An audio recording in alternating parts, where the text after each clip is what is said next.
Kann nicht sein! Was hab ich denn noch für Bilder?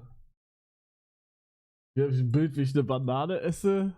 Frag mich nicht warum, keine Ahnung. Hier habe ich ein Bild mit meinen Fans.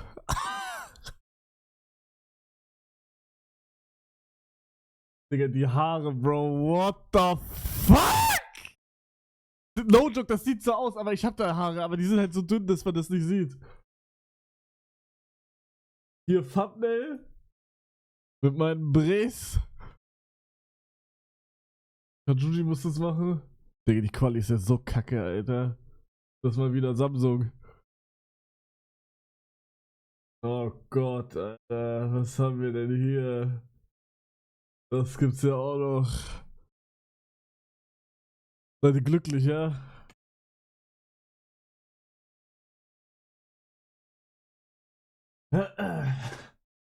Und ich hab noch das hier.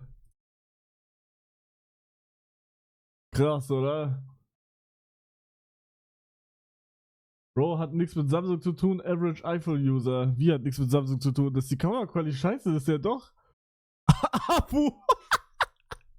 Digga, was macht der?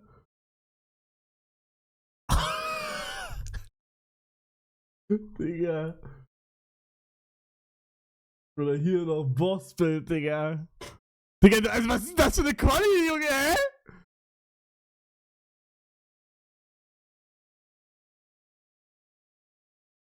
Hier.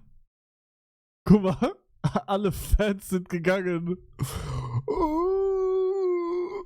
Na guck, und das ist der Beweis. Ich bin bis zum Ende geblieben und hab mit jedem ein Bild gemacht. Bis zum Ende. Es war alles leer.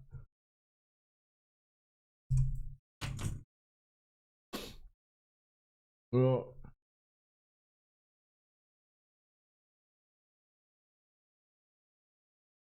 So. Er ist wieder da.